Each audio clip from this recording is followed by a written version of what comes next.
Obeying the Gospel, January 11th. Trusting our Father. For my people have committed two evils. They have forsaken me, the fountain of living waters, and hewed out cisterns for themselves, broken cisterns that can hold no water. Jeremiah 2:13.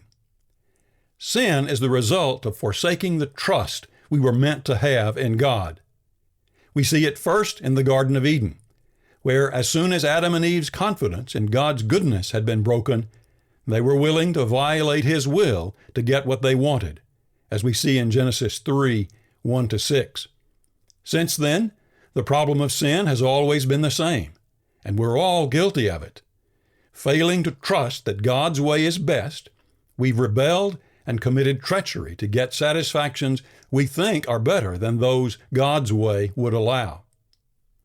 If a broken trust in God is the root of sin, it makes sense that for the problem of sin to be fixed, trust is going to have to be put back in its rightful place. That is why faith is so important in God's plan for our restoration to His fellowship through Jesus Christ. Faith begins with simple belief, an acceptance of the factual truth about God. But based on belief, faith also means trusting that God is good, His commands are always going to be better than our will, and in the end He is waiting for us in heaven if we will adhere to His plan for our redemption. When our immediate circumstances seem to cast doubt on these truths, it is only trust, based on the solid evidence of God's trustworthiness, especially in Jesus' resurrection, that will keep us faithful to our Father.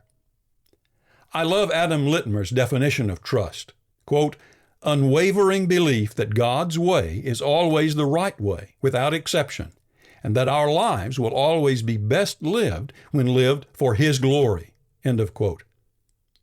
If we reject the obedience of faith, as it's called in Romans 1, verse 5, there is no salvation for us.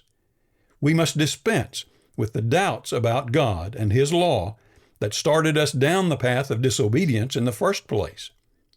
Abraham is the great example of trust.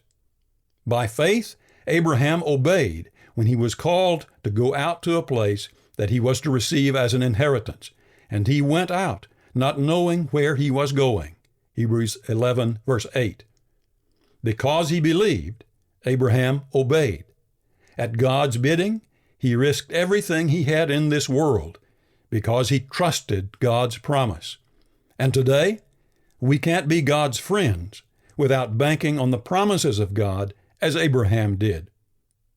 Charles Spurgeon said, the pith, the essence of faith lies in this, a casting oneself on the promise.